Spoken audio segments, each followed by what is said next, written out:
Hello and welcome to Potterwatch from Page to Screen, episode 11. I'm Elizabeth. And I'm Lucy. Today we'll be doing Detention in the Forbidden Forest. Last time we learned more about Nicholas Flamel and got caught trying to get rid of a dragon. But before we begin, let's have our questions from out of the sorting hat. Today mine will be a Harry Potter question and Elizabeth's will be totally random.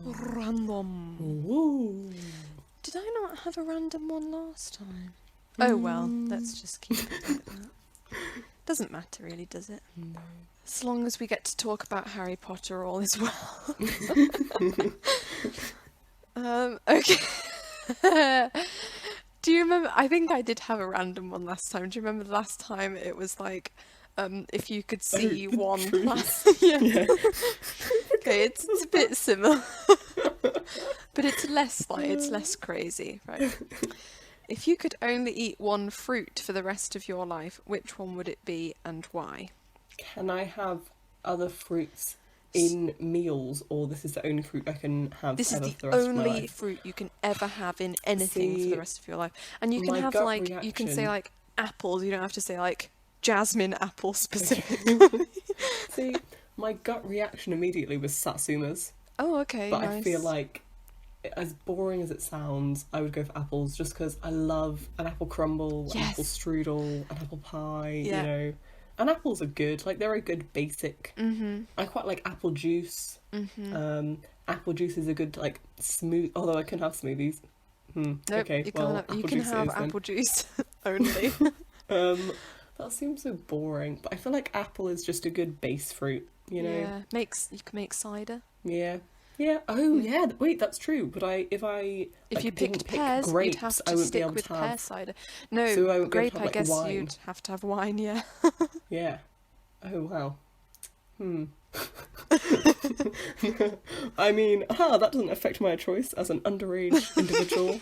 That absolutely would not have any effect on my decision-making process. Okay. Probably apples. Kind of boring, but Okay, you sure you don't You know. want to stick with grapes? no. I honestly, I don't. This is already such a strange conversation. I don't have any particularly strong opinions about grapes. Like they're alright. Yeah, I like grapes, but Nice. I don't know about you, but they make my mouth feel funny after a while. Maybe it's because Interesting. I never wash grapes and you just don't wash them. Just Like they have eating like as just that like waxy Yeah. kind of Yeah. that I know makes what you mean. maybe I should just wash my grapes. Have you ever had candy floss grapes? Yes. They're quite like so them. strange. Yeah, they're quite cool though, yeah. I see. Actually, I've only ever had. I had like one in an art lesson because there's a girl in my art we used class to who buy always them brings in quite a fruit and lot. veg. It's weird though because it still tastes like a grape with like Yes. an aftertaste of Yeah, candy floss. yeah. Not It's really actually too sure how I strange. feel about them. What would be your fruit of choice? Oh, apple definitely. Oh, yeah, 100%. I love apple pie. Any dessert, I'm like, apple would go great in this.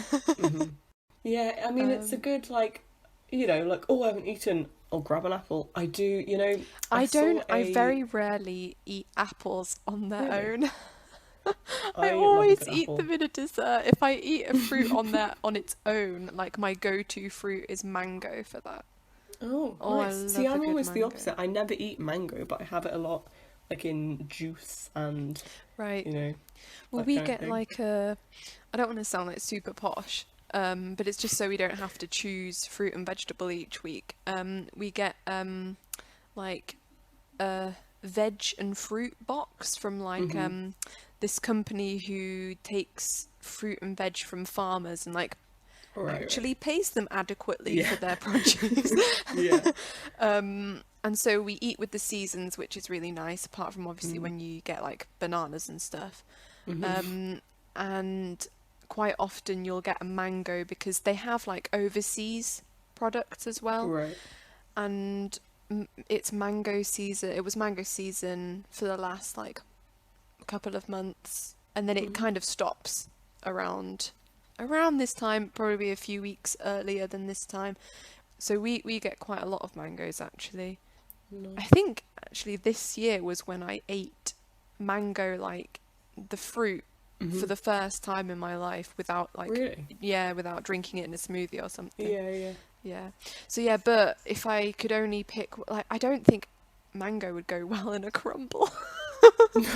And I can't live life without crumble. This is what I'm thinking. Like, I love, or like, so yeah. Last night I made an apple strudel. Oh, and it was strudel. really good. Man. Although I made it without the raisins because. Oh, we never do raisins. Yeah, Tim was like, "Oh, we should have raisins." I was like, "Oh, maybe not." You don't usually have raisins in it traditionally either. I don't know where that comes from. No, the German apple strudel doesn't have really, raisins. What's the word? Proper. Smug. Smug. At least, you know, my husband is from the Swiss German speaking part of Switzerland, and he never makes it with raisins, and we go to the Manchester Christmas market and eat German apple strudel that are made by actual Germans in the market, and they never do raisins, so I'm just assuming maybe they have a personal preference against raisins. Those specific people. Yeah. But yeah, anyway, yeah. Nice. Apples. Okay, well, that was a whole bushel of apples. Quite a boring answer. I mean, yeah, okay. Yeah, I think there's a solemn pride in a good apple. Yeah, there is a little bit of variation as well. Yeah, you can get all sorts. Cooking apples, I mean, Fuji apples, you get Not that pink much ladies, variation, but- jazz. You get like the here's a good Twilight question. apple. What's your favourite? What's your favourite apple? My favourite apple is definitely Fuji. 100% hands down. It's the best apple in existence. And unless you aren't a sweet tooth, I would challenge anyone to contest me on that fact. Okay. And I do say it as a fact and not an opinion. It's the best apple ever. They without putting them in the fridge, they stay crispy for a week. I never put my apples in the fridge. I have very sensitive teeth. So. Yeah, me too. My husband does because he's obsessed with having not woolly apples. Yeah, and I'm the same, but I just don't eat the apples without putting them in a cake. But yeah, Fuji apples, they stay crispy for eons. They're massive, so you get a good snack good size. Bite. Yeah. Yeah. And they're the sweetest apple you've ever tasted in your life. So for me, a massive sweet tooth, they're perfect. Yeah. So unless you're not a sweet tooth, obviously then they wouldn't be good for you. But what about you? Sorry. I'm very passionate about Fuji apples. Like I said, I would go for apples because they're such a basic thing, but I wouldn't say I love apples. Yeah. They're fine. I don't love apple. I mean, Fuji apples. I once asked my very mum. Passionate about that specific type. Yeah, exactly. I once asked my mum. This is really embarrassing, for a bag of Fuji apples for Christmas. Or no, for my birthday, for my 18th birthday, she was like, "What would you really like?" She's like, "I want to get you some kind of food for your birthday."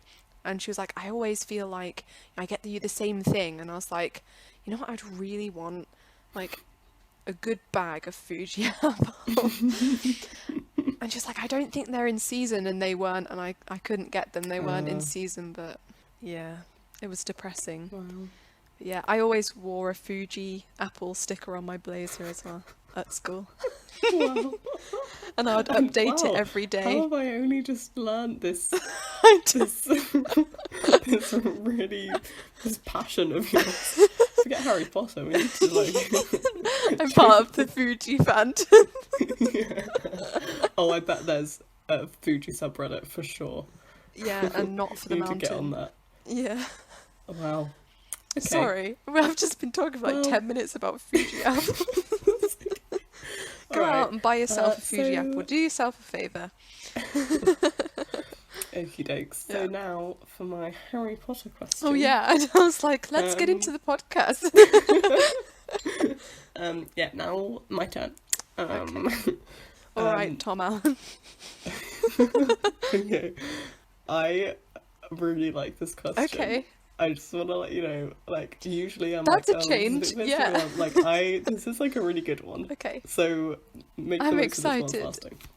Okay, Watch this now, just like the most underlying question. What would Who's your bug art be? favourite character? Yeah. Okay. It's not. I feel like I'm really overhyping it. It's not that good. Anyway, what is your favourite detail that is so much better or like has so much more of an impact on the reread? Ooh. So the second time. Ooh. I'll do mine first. Okay. Okay. This is my favourite, but this is the one that kind of comes to mind. Okay. Is Fred. Huge spoilers, by the way. But I mean, Fred at Bill and Fleur's wedding, being like, "Oh, when I get married, I'm not going to bother with any of this. You guys can just wear what you want." And like that line makes me cry every single time I reread it. Gosh, yeah. I was thinking of like satisfying, like funny lines, but Yeah, that too. That has quite an emotional impact. Yeah. I've forgotten that even existed, that line. The other one that is just fresh on my mind because I was reading it maybe last night, I think, is when the Weasleys and Harry come back from the Quidditch World Cup and Molly's really upset and is like, "I thought you died," like blah, blah, blah. And then later on when you see her boggart, and it's all of them dead, including Harry. Yeah, that's a good one too. I always, whenever Moody looks up through the floors and sees the boggart, and he's like, "Do you want me to go up?" And Molly's like, "No, I can do it." I'm like, "Get him to do it! Get him to do it!" Yeah. The other one that I have like that, like frustrating, like you know what's going to happen kind of thing, is the Sirius giving Harry the looking glass thing and Harry thinking, that's probably something, like he gives Harry a package and says, this is a safe way to communicate with me this year. And Harry just shoves it in his bag and thinks, that's probably reckless. Sirius is a reckless person. I'm never going to look at that. And he just forgets about it.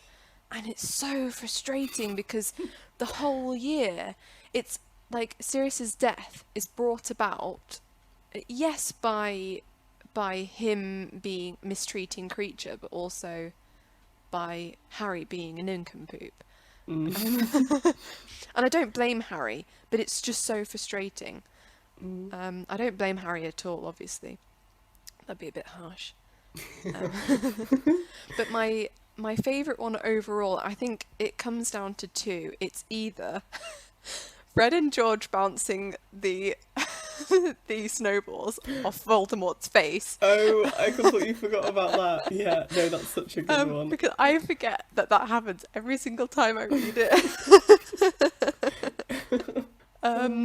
Or Harry just laying into Voldemort when they're doing the fight, and he's like, "I'll tell you what, Tom," and he's like really giving him what for. That is just so satisfying. So yeah, I think those are my two favourite ones. I can't, and my favourite sad one is the Sirius one. That's a good question. Thank you. I love a good reread, don't you? I love rereading any book or rewatching any film because you always get something different out of it every time. Yeah. I think my copy of It that is just filled with little tabs and annotations and drawings. Yeah. I think, I almost want to buy separate copies of all the Harry Potter books to do that too. Yeah. Because I don't think I could do it to my original set of 7. And most of them I was going to buy a have different one for the podcast, actually, yeah. Well, yeah, no, the copy I'm using that I'm like, not highlighting, but like underlining sections that I'm going to talk about is like my first copy, but I'm just using pencil, so... Yeah. And it is battered, my copy. Well, this is Roman's copy. I actually have never owned a copy of Harry Potter. I've never bought a copy of Harry Potter. Really? Yeah. Well, actually, any that's a lie. That is a lie. I think I bought Chamber of Secrets at a second-hand shop, a charity shop, before. But I don't know where that is. So yeah, these are Roman's ones, because he was like, when he was reading them, while he was dating me, he wanted to buy like a full set. Just off the bat. Yeah, and these were the best price, and he really liked the covers. Um, so yeah, I might just go online and see if there's a second-hand, like, You see them in charity rubbishy. shops like all the time. Yeah, Like yeah. near me there's a second-hand bookshop that's like really cool and quirky, and there are just like stacks and stacks of Harry Potter books. Yeah. I'm always I checking have to to see if there's a get the first bus edition. in to go to town. And Or I obviously could now drive, but I you can't. hate driving. And you can't now anyway, so. Yeah, I can't now anyway. Thanks, Yeah. lockdown. Yeah. So yeah, I might do that for chamber. I think I would find that really useful, and I'd love to annotate something. Find that very satisfying. Yeah. I used to be very anti-book writing, but now I love it. Yeah. I love drawing in the margins and like, oh. I think I like it when it's like your second or third reread, and you know, like the first time And like, I wouldn't do it. I was saying with the things that are kind of, I guess, like foreshadowing. It's like, oh, that's talking about that bit. Yeah. Yeah. Okay. Cool. Well, we haven't said this before, but it just came to my mind. If anybody listening would like to comment or email answers to these questions or more questions for us to ask, like That's completely a good idea. random, strange questions, please nothing personal, like, what's your address? What's your social? Yeah. But obviously, you know, random questions or Harry Potter questions that you'd like us to answer, that would be really great, because we're running out. Or your answers to the questions in each episode. That would be really interesting. I like hearing people's views on things, especially Harry Potter things. But for now, let's crack on with our detention. Woohoo! And I've got to say, if this was my detention, I was actually going to say, if this was my detention, I would love it, but actually I've got a fear of the dark, so that probably wouldn't work. I was going to say, I was like, you would love going into a forest infested with monsters. Yeah, a dark forest. If I was with Hagrid, though, I think I'd feel alright. Yeah. So, we left off last time, as Lucy said, we were just, well, I say we, Harry and Hermione, as much as we'd love to be there with them, it was just Harry and Hermione. They were just caught by Filch. So Filch reported them to McGonagall, and they're waiting for McGonagall while she goes and does something else. And McGonagall brought in Neville. So I just thought I'd read something from the chapter. Here we go. Harry! Neville burst out the moment he saw the other two. I was trying to find you to warn you. I heard Malfoy saying he was going to catch you. He said you had a drag... Harry shook his head violently to shut Neville up, but Professor McGonagall had seen. She looked more likely to breathe fire than Norbert had, as she towered over the three of them.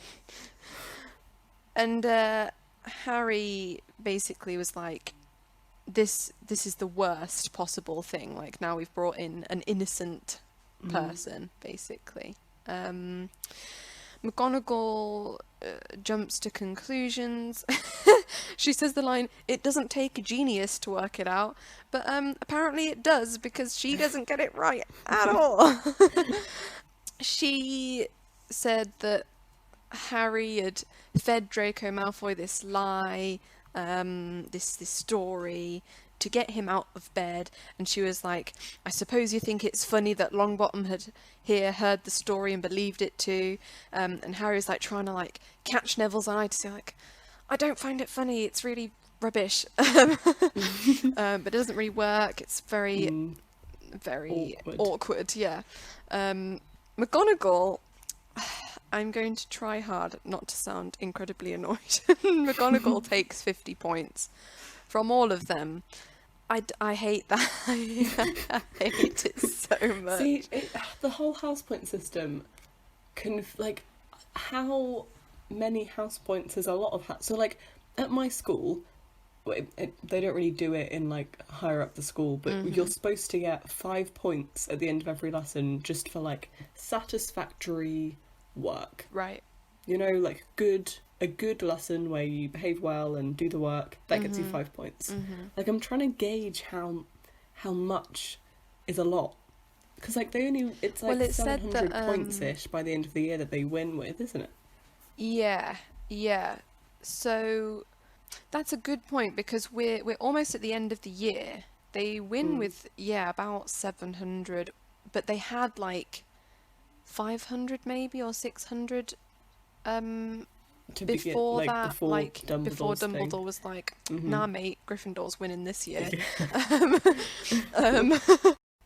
I really, on a side note, I really love that little cartoon that Snape is like, so-and-so did a great potion this year that saved all of the school cabbages or something, and then, that saved 3 students, and the herbology, who's Professor Sprout is like, oh, so-and-so saved all of the school cabbages this year, and then,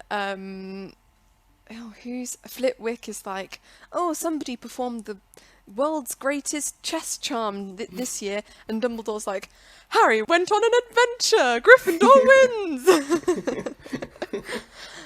Yeah, sorry, that was really badly explained. Wasn't as funny as it should have been. I know what you mean. I really like that one. So yeah, and so it said that he said that they went from winning to losing in one night, and that's 150 points. Okay. So 150 must not be much. A lot, but like it's not like at school we were in like thousands. Oh wow. Well, I guess if you're earning 5 points every single lesson, but they're only earning like if you got the right answer or yeah. Well, yeah. So yeah, I don't know. It is an odd system, and I don't like how she's like, oh, I'll take away 5 points each from you for, I'll give you 5 each for slaying a mountain troll, but I'll take 50 from you for being out of bed late at night. Like, that doesn't make any sense.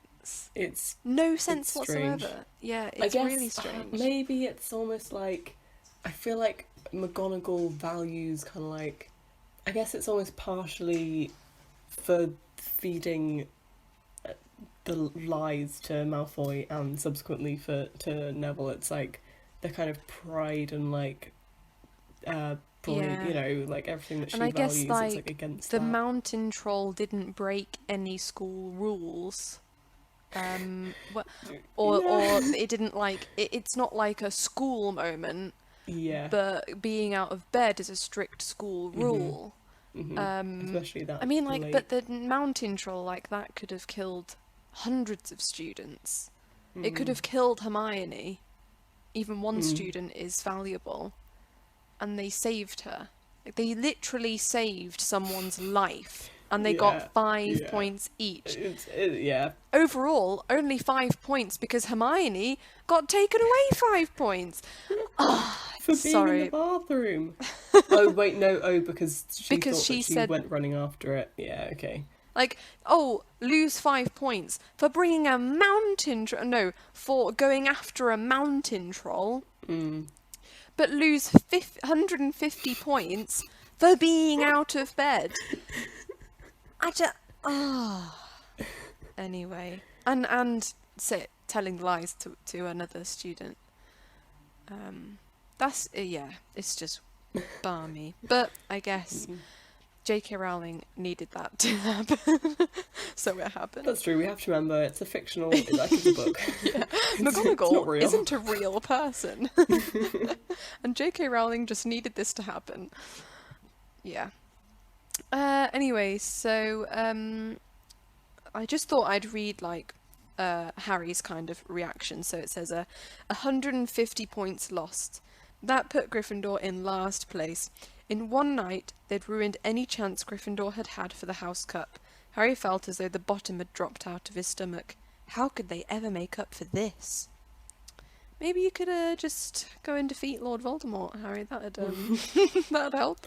Or just be Dumbledore's favourite, you know. Yeah, the chosen one. I am the chosen one. Okay, so naturally, this story spread through Hogwarts. So naturally, the whole school knows. And because Harry is like Harry Potter, I think this is a running theme through like all of the books. Is he's either the most popular or the least popular. He is always most talked about. Yes. In one way or another. Yeah, in a bad or good way. Yeah. So it says, from being one of the most popular and admired people at the school, Harry was suddenly the most hated. Even Ravenclaws and Hufflepuffs turned on him, because everyone had been longing to see Slytherin lose the House Cup. Everywhere Harry went, people pointed and didn't trouble to lower their voices as they insulted him. Slytherins, on the other hand, clapped as he walked past them, whistling and cheering, "Thanks, Potter, we owe you one." So yeah, and that's like a running theme as well. Slytherin's like congratulating. Yeah. Ron will really love that in a couple of years. Yeah, I was just about to say, Weasley's our king. Yeah, which I think is ingenious but horrible at the same time. Very Slytherin. Yeah. It's mostly my reactions to Slytherin things. It's like, wow, that's so clever, but really horrible. Yeah. So Harry also wanted to resign from Quidditch because he was so ashamed of himself. But obviously Wood was like, you're the only Seeker we have. We do not have a reserve. You're not leaving. Like, that would make it worse. Over the last month or so, I have, like, Oliver Wood has become one of my favourite characters in the whole series. One of my favourite, I can't remember if is it in this book or later on? I can't remember, when he's like, they're talking about how if they lose to Hufflepuff, he's going to try and drown himself in the showers or something. Yeah. I think it's not in this book, but yeah, like I can't remember which one. Yeah, I don't know. It wouldn't be in 4 because Harry doesn't play any Quidditch. Oh yeah, Quidditch isn't on, is it? Yeah. Oh dear. Yeah, I love Wood. I love Oliver Wood. He's such an extreme character. Yeah. It just goes to show like how effective exaggerating is when you're writing. Like Harry, a lot of people don't like Harry, and I used to really hate Harry as a character because he's just very normal. Yeah, he's really normal, whereas most of the other characters, Harry is probably one of my favourite characters now, because he's normal. Whereas like Fred and Joke, I was about to say Fred and Joke actually. Fred and George were literally born on April Fool's Day. Hermione is like the most bookworm of any bookworms. Oliver Wood is like obsessed with Quidditch, to the point of it being quite worrying. You know, Snape is an overgrown bat, etc. Especially in kids' books as well. Yeah. But kind of like we kept saying about the films having to be very it's one almost note. just an extension of that. Yeah. The shorter you make something, the more exaggerated it has to be to drive home what you want to tell the audience. Yeah. So, I wanted to include this really sad on at Quidditch. Harry wanted to resign because Quidditch had lost all of its fun. Well, he was ashamed and Quidditch had lost all of its fun. The rest of the team wouldn't speak to Harry during practice, and if they had to speak about him, they called him the Seeker. See, he's 11 years old. I know. How old are they all? Like 15, 16? Yeah, I actually don't think that they would do that. No. I don't think that would happen. I think they just wouldn't talk to him.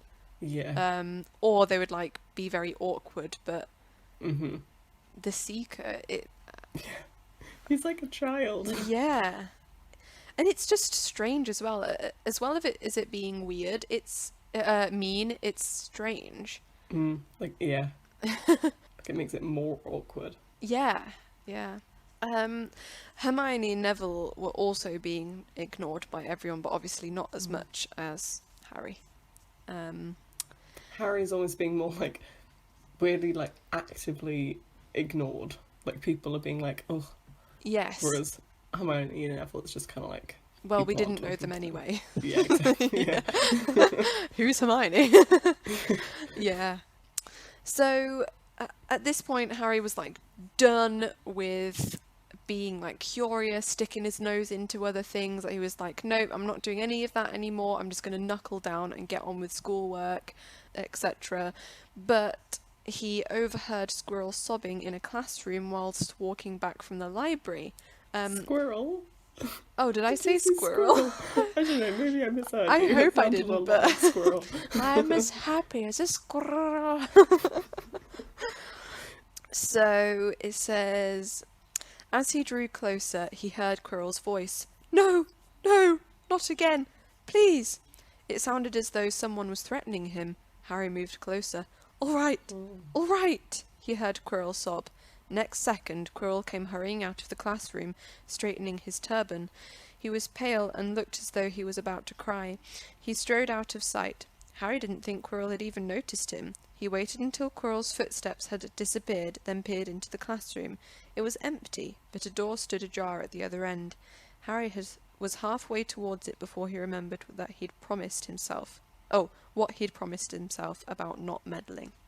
And then he says, all the same, he'd have gambled 12 Philosopher's Stones that Snape had just left the room.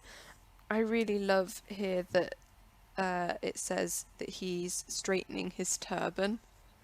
I think that's a really clever little line. That's another, yeah, like we were saying at the beginning, like, missable detail, kind of like, yeah. On the reread, it's like, oh, his turban! Yeah.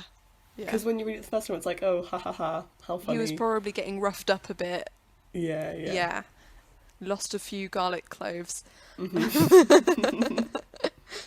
Yeah, but now we know what it is. Despite this huge bit of juicy gossip, Harry and the gang decide to stop meddling with things that ought not to be meddled with. Oh. Yeah, it's a new leaf. For about 5 minutes, it's a new leaf. So then it's time to do their detention. Finally, what we're here to do. Oh, I thought I'd say as well that they only decide to turn a new leaf because Harry's like, we've got no proof of any of this. Like, Dumbledore or no teacher is going to take us seriously if we've got no proof. And I think that's one of the smartest time, like one of the rare times that Harry is really smart. Yeah. Yeah. Sorry, Harry, but yeah. You're not a Ravenclaw. Yeah. So yes, now it's time to do detention. With Filch, my guy. Filch. Oh dear, we are in trouble. So, Filch's great lines. In the film, he says, there was a time detention would have you hanging by your thumbs in the dungeons. Oh, I miss the screaming. Me too. Oh, wow, I miss the screaming. Oh, I love it. He's so good. He's perfect. Yeah, I was just about to say there couldn't be anyone else who could do that part better. So, in the book, this lovely little line is expanded on a little, much to our delight. He said, it's just a pity they let the old punishments die out. Hang by your wrists from the ceiling for a few days. I've got the chains still at my office. Keep 'em well oiled just in case they're ever needed. Right, off we go.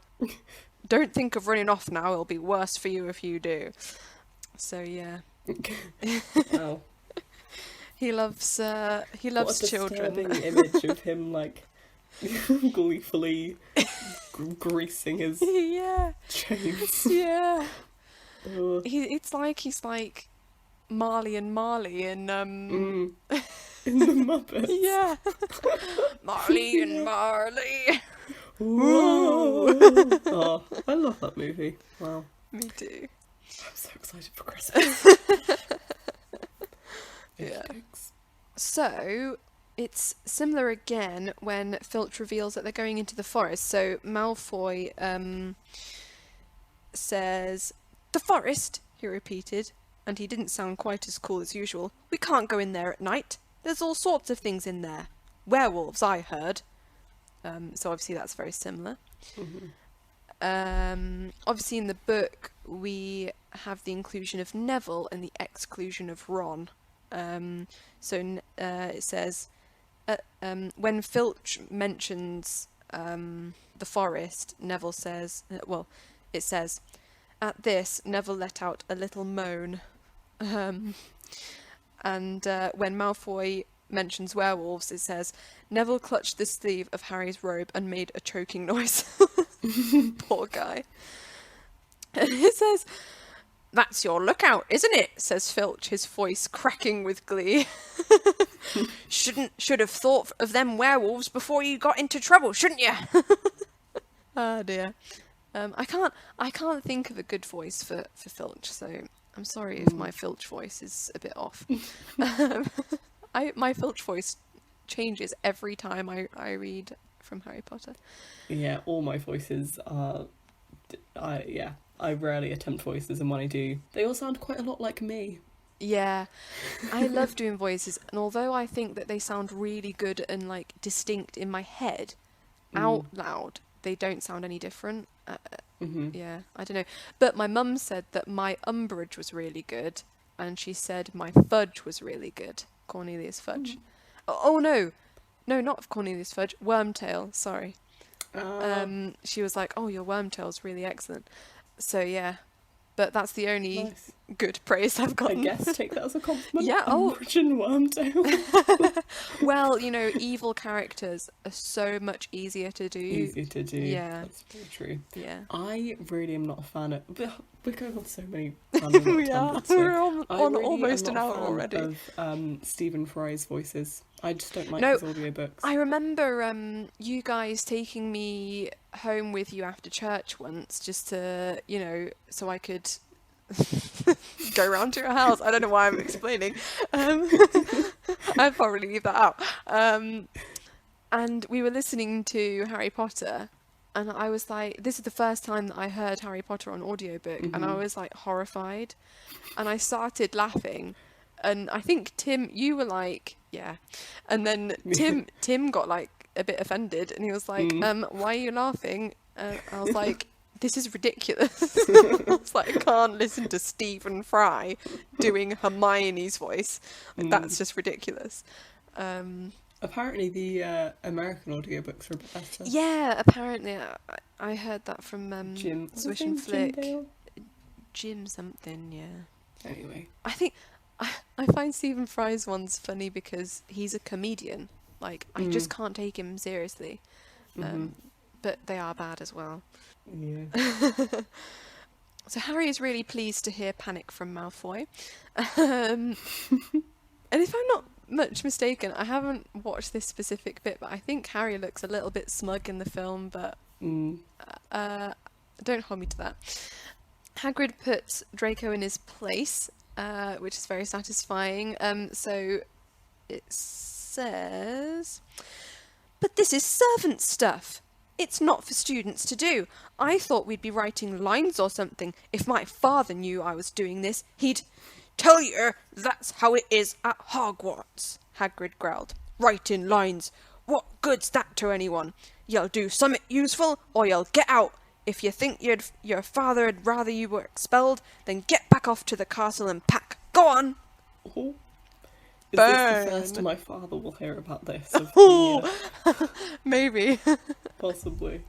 "My father will hear about this. Is that a threat? I'll tell you things about your father, little Curly, when you're a greasy hair boy. It doesn't end here." Sorry. me and Roman, we are going on a lot of tangents today.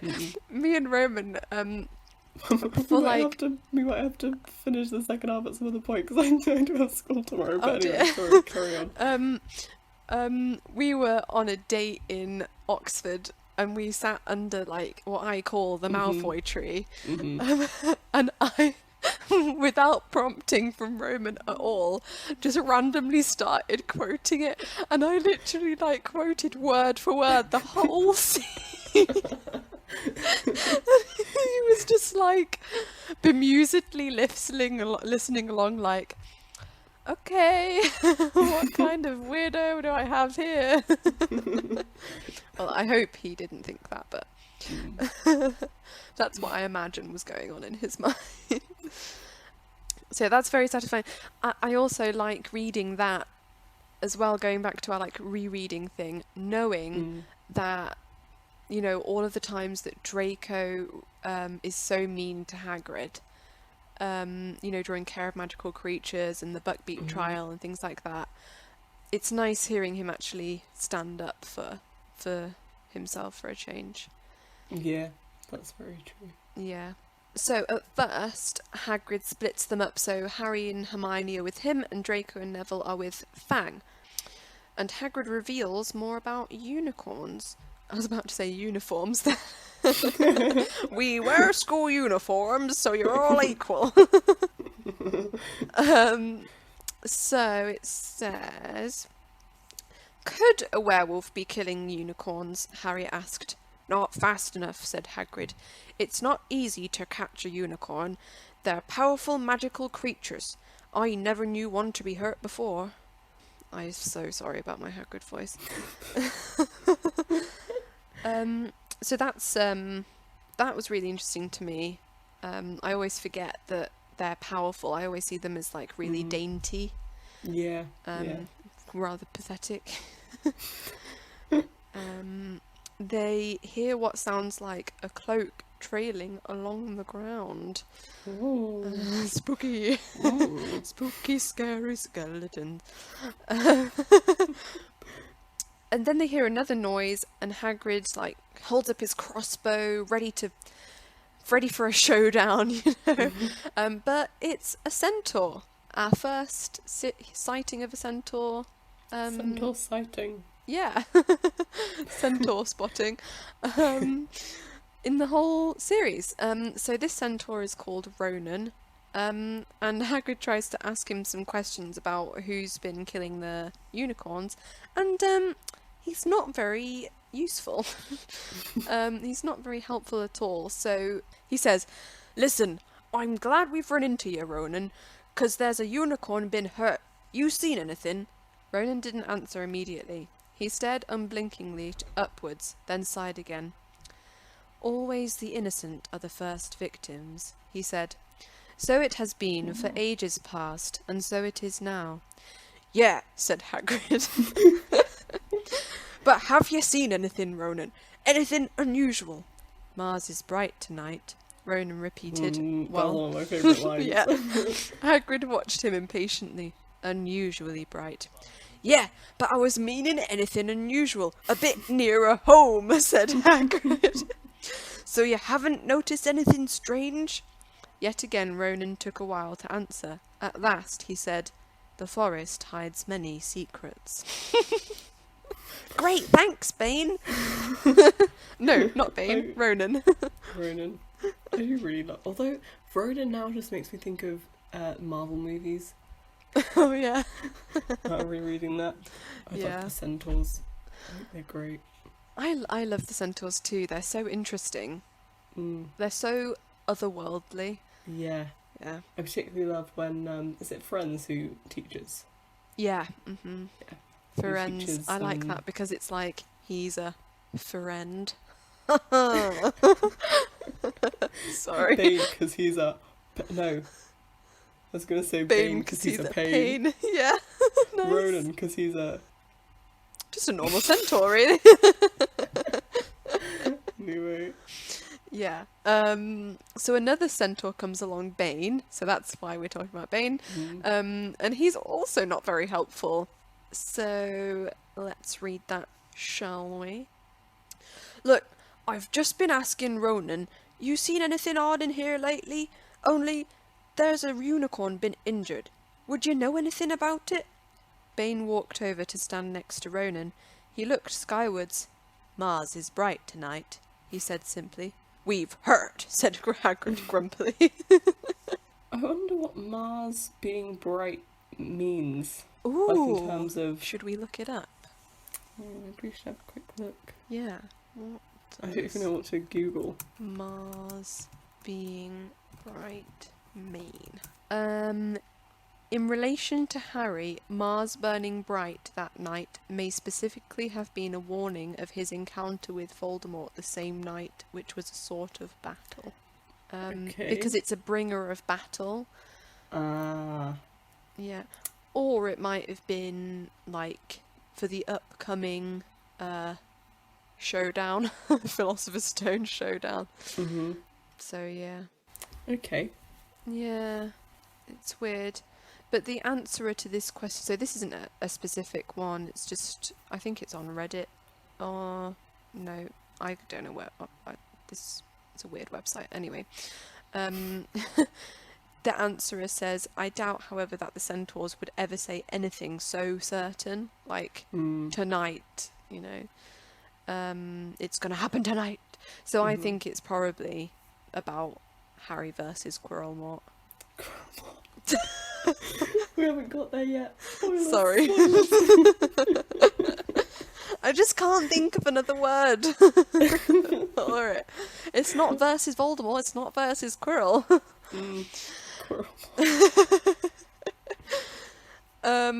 So just then, they saw red sparks that have been sent up as a signal for help from Draco or Neville, and Hagrid runs off to check out what's happened. So, take it away, Lucy. Oh ho ho! Well. Sorry. Haha. Okay. Well. Turns out there was no danger after all. Malfoy had just snuck behind Neville and grabbed him for a joke, and he got scared and sent up sparks. I would which is love kind of funny, not to gonna lie. see what Probably... Malfoy would have done had Neville done that. He probably would have shrieked. That's a good point. I think probably the same. Yeah. Although maybe he wouldn't have. I feel like he would Maybe be he would have possibly cursed Neville. Too proud to send up sparks. Yeah. So he'd probably just scream. He'd probably have squeal like a pig. Cursed Neville or something. Yeah, maybe. Yeah. Hagrid decides the best bet is just to swap out Neville and Harry, because Hagrid thinks that Malfoy would have a harder time scaring Harry, which is interesting. Yeah. And true. Probably true, yeah.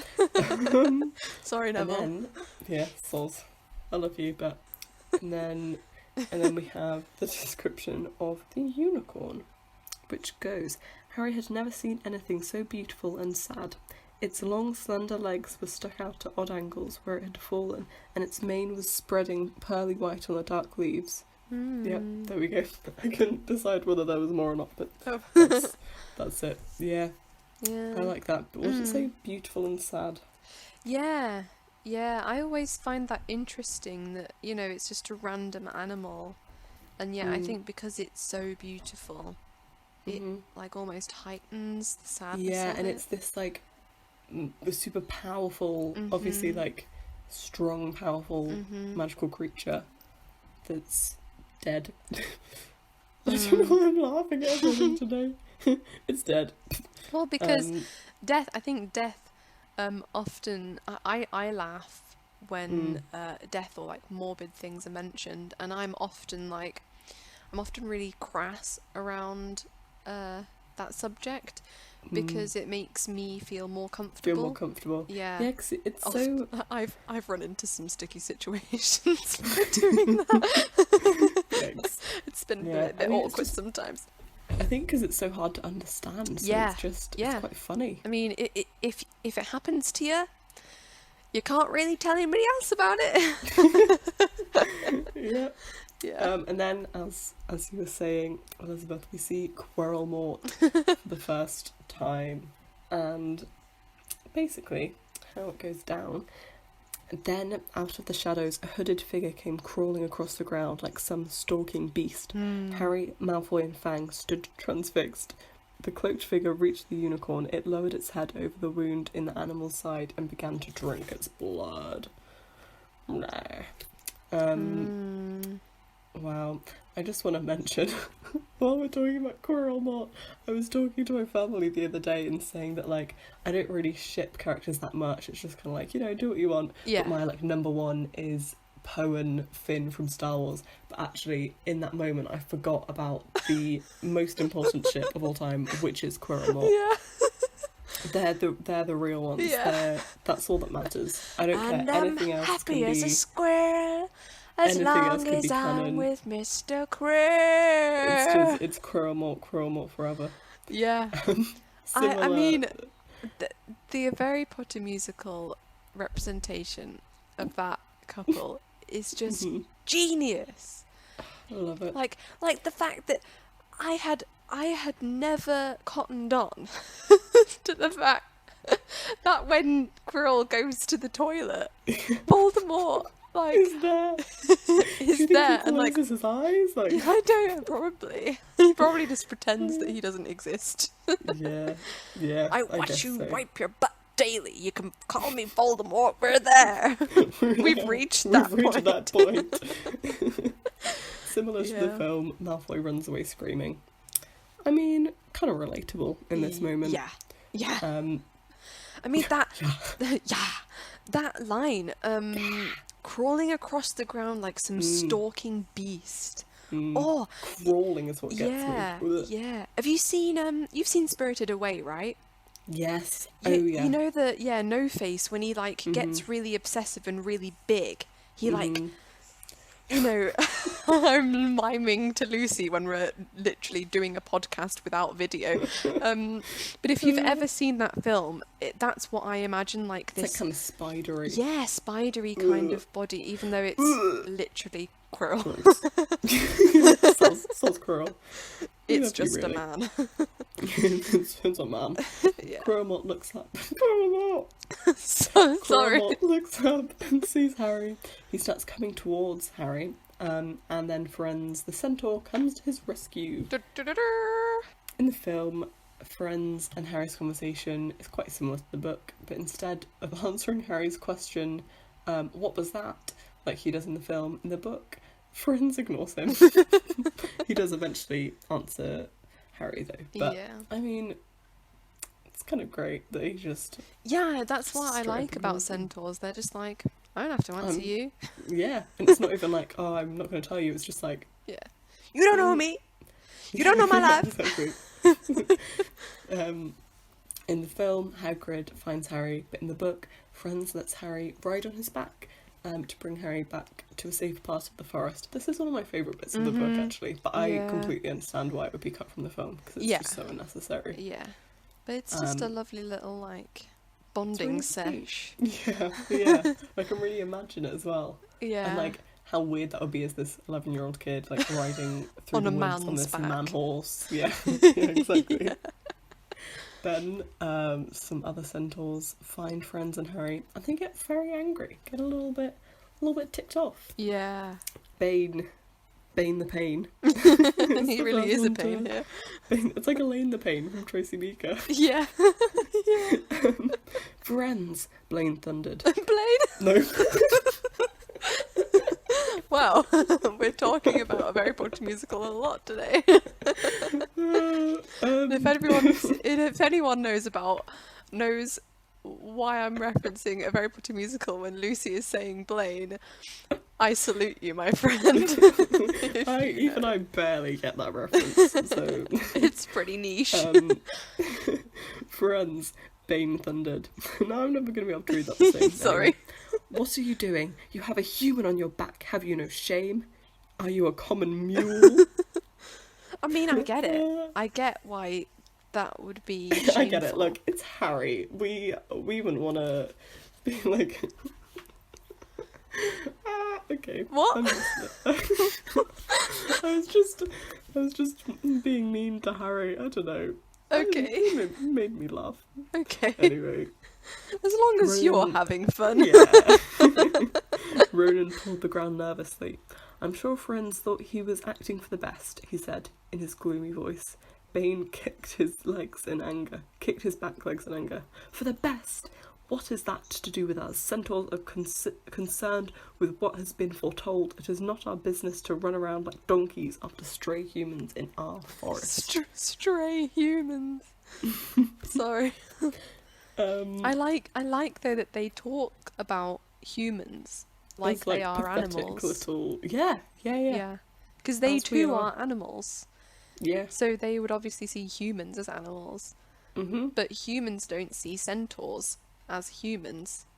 And they don't see themselves as animals. As animals. Yeah. It's very interesting. It's interesting. Do you want to interject with your thought here? I don't want to steal it from you. Oh yeah, so I just thought, I was like, do the centaurs know that Harry is the chosen one? Like, do they know everything that's going to happen? Absolutely. Yeah. Absolutely. I thought so. I think they know exactly what's going to happen, and it's all like, oh, we can't, like... Can't maybe change that's even fate. part of the reason they want to stay away from Harry particularly, is like... They're scared that they would meddle with the fate. He is so important. If you ever want to change your fate, would you? Would you? Yeah, exactly. Yeah. That would be my interpretation. Yeah, I think I agree. Yeah. They know everything. Mm. They know everything. They do algebra. Exactly. All the languages. Mm-hmm. In the book, this is where Firenze explains to Harry what drinking unicorn blood will do to you. The conversation is very similar. He finishes with, "Can you think of nobody who has waited many years to return to power, who has clung to life, awaiting their chance?" And Harry kind of puts two and two together, figures out what he's on about. 2 and 2 together and gets Voldemort. For the first time, the first time in his life, he uses logic and knows what's up. Hey, Lucy. Here I am, like, Harry's my favourite character. I'm just bullying him the whole time. He's so stupid, but I love him. But like when he's being a detective, I think a lot of us would make the same conclusions as him, if not make the conclusions absolutely. at all. Like he's pretty smart for sure. Where as far as this is concerned, like with like intellectualism, I don't think he has much of that, but he has like street smart, you know, like he has the smart that really counts, you know, when it comes to like being a Voldemort hunter, basically. Yeah. Whereas, you know, Hermione has the kind of smart that gets you... What's the best grade in owls? Outstanding. Oh, yeah. O's. O. Yeah. She also has very good logic, though, as we see in... Well, it's really useful, like... later in this book. Yeah, it's really useful, and I think Harry is kind of in the middle, and then... I think actually both Harry and Ron are kind of in the middle. I don't think Ron is any average. stupider than Harry. No. Not that either of them is stupid. Who's the most stupid? Yeah, but you need a bit of like you need that dynamic with like Hermione. It's like, you know, she always freezes under pressure, and Harry's like, "You idiot, just do this," and then he's like, "What's the monster in the Chamber of Secrets?" She's like, "It's a basilisk, you fool." You know, spoilers. Yeah. Guess what? If you didn't know that, I mean...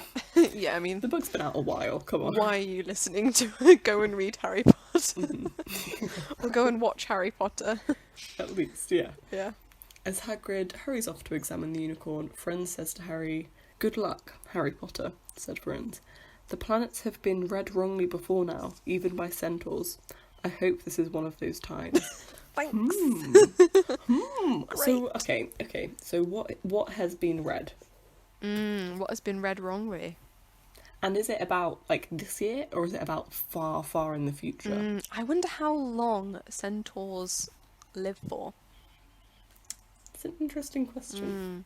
Should I Google it? See what Google Yeah, says? go ahead. I would like to know how the centaurs know about human affairs. Like, Mm. how do they Oh, read? according to this random, I don't know what fandom or mythology this is from, but it says 300 to 500. Okay, Oh, what about Harry Potter? Okay, let's go to the Harry Potter fandom. okay. Um, Well, because J.K. Rowling probably took it from a different mythology, because centaurs are yeah, not a for new sure. thing. No. So I would say, like, a while. I don't know. A I feel while. like 200, 300 years Yeah, sounds that about sounds right. about right. Yeah. So, But yeah, like, do they have daily profit subscriptions? I mean, you like, can I get them don't from know. any owl if you I got guess if you've got the money. But then, I like, guess how do they they get just any money? see it in the stars, surely. But Do how, they just like, if the stars have been read wrongly, how do you confirm mm, that it's wrong or right? Do you know what I mean? mm, that's true. Hmm. And they recognise Harry. Yeah, yeah. How do they know So they must who have seen a Harry is? photo or something. Yeah. But then how do they recognise Harry? Because surely the only photos of him, Well, I mean, maybe like, they've just heard descriptions of him. You know, he's got a oh massive yes, lightning the scar scar. on his Mm, forehead. that's a good point. What's Yeah, distinctive about Harry Potter? he's just a normal boy. But it's a good question. Like, Mm, it's really weird. I wonder if they like go sneaking off to different maybe. places. But I mean, how does a massive horseman sneak? That's Or a woman? false man. Yeah. Well, I guess we'll never know because it's just something that J.K. Rowling just didn't think about. Yeah. There's a lot of that in this series, isn't there? Well, there's a lot of that in all Yeah, stories. yeah. There's just I guess things with, that you can't with think something about. that has, especially with something that's become, like, it's become such a real world. Like, it's become Yeah, such like a, we're reading from this the like get-go. religious people read the Bible. Yeah. Like, was the flood with Noah over the whole world or with? We'll never know. You know? Like, these are the things that you just can't confirm until you Yeah. either meet J.K. Rowling yourself and she goes, "Dude, I have no idea," or you know. I thought you were going to say, or meet God and ask. Well, with the Noah like, question, like, yeah, that's what I thought you. I told you either meet her or you meet God. I was like, I don't okay. think God cares about centaurs, Elizabeth. But I mean, maybe God would have an opinion. Maybe he's a fan. Quick little pray. Hey God, just wondered, how long do you reckon centaurs would live for? I think he'd strike you down on the spot. Why are you wasting my time? Oh dear. I mean, as long as you begin it with thanks. Like, Ah, Lucy. anyway. I like to hear that you haven't forgotten anything. As long as you begin with thank you, you can ask for anything. Thank you for this. Anyway. Hey, anyways. thanks for the great morning, but please could I have a Ferrari? That's like, I mean, that's how it works, no? Anyway. I would love for that to be how it Okie dokes. Oh dear. So- Philosophy aside, how did we get? This has been a whirlwind of an evening. Wow. Okay. Well, Ron has been waiting for Harry and Hermione. Oh, But- this is so cute. He's fallen asleep. Yeah. No. Oh. I can just see it, like him resting on an armchair and like with his head Yeah. against the back, like. Yeah. Oh, those armchairs. Oh, Oh. they look heavenly, don't they? Harry. The big then sofa where you explains- like jump on it and you bounce Yeah, slightly and then you get yeah. like swallowed in. Yes. Oh, absolutely. Yes. Harry explains that he thinks Snape doesn't want the stone for himself. He wants it for Voldemort. And Ron's scared of Harry saying Voldemort's name.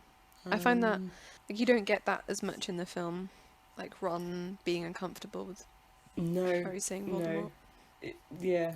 There's not the whole in the 7th book. There isn't the whole thing with it being a taboo, like a. No, it's heavily implied, but they don't really explain they don't actually explicitly say it. Yeah, I don't think so.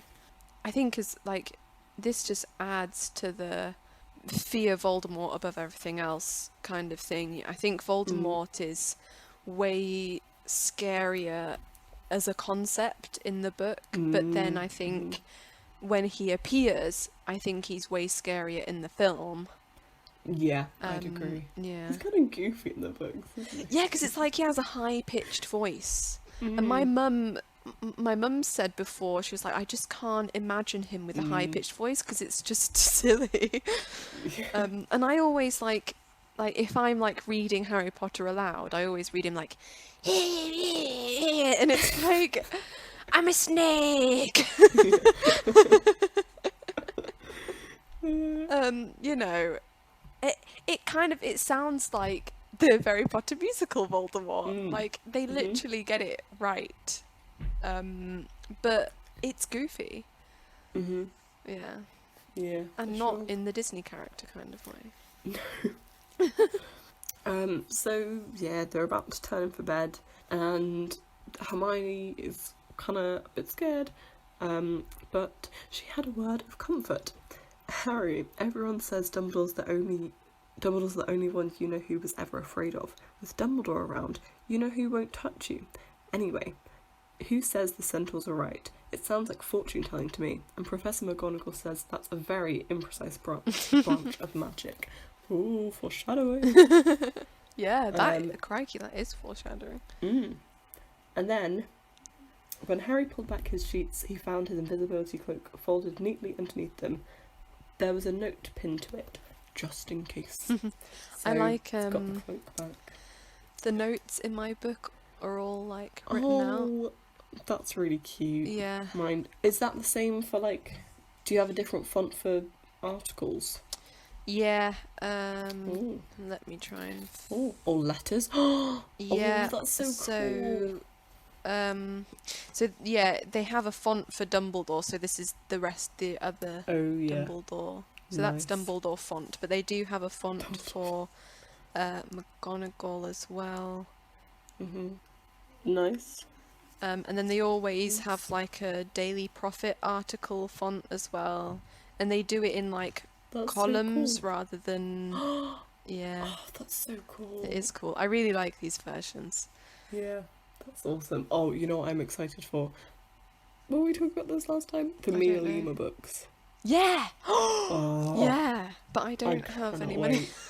No, it's on my Christmas list. The problem is now I always put the illustrated editions on my Christmas list, but for the next 3 years there'll be an illustrated edition by Jim Kay and an illustrated edition by Mia Lima. So it's going to be like I actually Battle of the Editions. I can't wait for the 5th illustrated edition, because the 5th book is my favourite. Yes, and me too.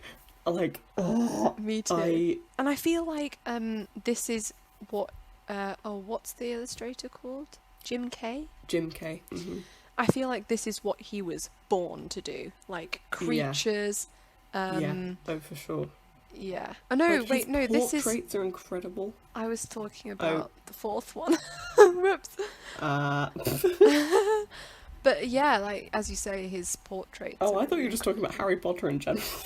He's illustrating the books. Well, yeah. No, it's amazing. Yeah, no. He has such a. This is just becoming a Jim Kay stan rant. I just love like how he can do such detailed and like realistic, but like not without being realistic portraits. Yes. And also like such loose like. This is what I really love about Chris Riddell. If you've ever seen him draw, like his drawings are so weird, yet they look so realistic. Yeah. And it takes him all of like 5 minutes to draw a portrait. But they're so good. And obviously that 5 minutes is from years of practice. Right, yeah. But yeah, I know what you mean with Jim Kay. he does a lot with very little. Mm-hmm. I think that like a lot of young artists, me included, really get bogged down with like, oh, my technique isn't very good. Like, I can't do oils or acrylics or Right. Or watercolor. I don't have. Yeah, I love all his mixed media as well. Yeah, yeah. But he doesn't he hardly ever uses it like it's meant to be used. Like he just uses it how he wants How to he use it. feels like using it. Yeah, yeah. And it's like I've been trying to illustrate my children's book. And the reason why I started doing it drastically differently is because we've been reading these books to Matilda by the illustrator is Jim Field, and I was looking at them really closely, and I was like, hang on, he's just using the polka dot tool. And I was looking at all these things, and I was like, I could do this, like, and it's taken me months. Obviously, it's not an overnight thing, Bash but it out. yeah, of improvement to actually, and I don't think mine are nearly as good as his, but it's been a massive lesson for like, you don't have to have a colossal amount of detail for it to look detailed, or for it to look good. Yeah. Anyway, this concludes this lecture on art. Thank you for attending. Yeah, but the illustrated editions are phenomenal. Yeah. Although I'm really excited for Mina Lima, I think I'd rather have Jim Kay's version. They have, but they have loads of like, I've seen it. I've tried really hard not to. Usually, I would watch like a full flip through, but I've tried really hard not to look at too much. But what I have seen is they have like little like fold out bits and like bits you can take things out like that. Yeah, I'm so excited. Yeah, me too. Oh, I love Mina Lima. I really want to go to their place in London. Yeah, I just think everything they do is so cool. Anyway, okie dokes. So now let's have a quick little explore of the Marauders map. Today it's something that actually does feature on the Marauders map. How fun is that? And that is, of course, the Forbidden Forest. In The Philosopher's Stone and the Chamber of Secrets, the Forbidden Forest is filmed at Black Park in Wexham in Buckinghamshire, which is the same place as Hagrid's hut, obviously, because his is like by the forest. And it's actually, the park actually backs onto Pinewood Studios. Okay. Yeah, Pinewood Studios, where it's obviously where all the films are filmed, so very convenient. Nice. Really good. Cool. So is that like in the forest as well, or just the outside? I think for the first two, that's like just everything. I'm pretty sure. Apart from obviously that's the everything I could Aragog find. bits. Yeah. Yeah, there are obviously sets. Oh, speaking of, we could talk about the studio I tour. forgot about that. Yeah, the studio tour. Yeah, They so have now a set for the Forbidden Forest. yeah, me and Lucy started going to the studio tour before they had this feature. And did we see it for the first time together, or was it separate? Okay. I think so. Yeah, I think the last time we went was, I don't know. I can't Anyway, remember. sorry. I think that the second to last time was the first time we. Yeah. Yeah. That's right. I was just about to say, like, before they had it, they had the Hogwarts gates just randomly there. Yeah. But then they have like when they did the Forbidden Forest, they had them open into the forest. It was just perfect. It's so cool. So perfect. I'm constantly impressed at what they do there. Like, people always moan about how much the prices are going up and blah blah blah, but for me, they're doing such an amazing job with it. Yeah. And they take it seriously as well. It's obvious they take it very seriously. And you can buy little Aragog toys. I know, and they're disturbingly cute. I really love them. So yeah, you can see the Aragog animatronic. All the little spiders. Yeah, all the spiders coming down from the ceiling. Because the Aragog puppet has always been there. It's in the like creature area, isn't it? And it still is, I think. They have like multiple puppets, and they have like the full Aragog puppet. But the bit where he like crumbles up out of the ground. Ooh, it's so rank. It took me like years to actually watch that. I used to just cover my eyes every single time. I was alright with that bit, but the bit that I used to be afraid of was in the Philosopher's Stone when Quirrell turns to dust and then he like turns into this like horrible spirit. Voldemort comes off. I'm just a bit of a drama queen, so I'm a bit melodramatic. So I was just, you know, really milking it. That's probably what I was like, to be honest. Yeah.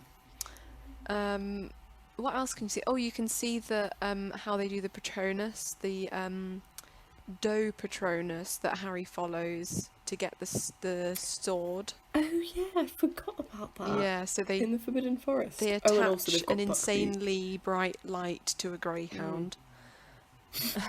Poor thing. I forgot. I don't think it's. I'm sure that they would have had to do something for the greyhound though, like put blinkers on it or something. I don't know. Yeah. But yeah, that's there. Oh, at the end of the thing, when it leads on to the train set. Not train set, but the set in which the train is on. It has like all of the bar. Is that the? I swear that's the connecting bit. And they have all of the it bark. has like how they made the bark. Yeah, it's really interesting, and There's a little mini encourage gift you shop. to touch it. And there's a mini gift shop, obviously. Yeah. So yeah, it's a really cool part of the tour. Nice. Well, there we go. I guess that concludes this episode of Potterwatch from page to screen. Keep twiddling those dials. Keep each other Keep each other safe. Keep faith. Good night.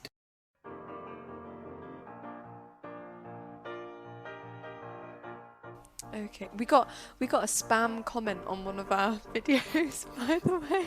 Yes! We've made it. Yeah, we're in the big leagues. You read it out and I'm like, yeah, that's my grandma. She just really wants to give people free gift cards. Well, that's the thing, like, I'm not sure if it's like a proper spam comment or not, because it doesn't have any relevance to the video whatsoever. It says it's from Izzo Mini Ermi, and it says, "Hi boys." Shout out to you. Yeah. And it says, "Hi boys," with a heart eye emoji, a kiss lips emoji, and then like 4 different heart emojis. Wow. I don't know I don't know what to make of that. I'd just be like, thanks for the support. Yeah. To this bot commenting. Yeah, it feels like one of those emails is like, sexy Latino ladies in your area.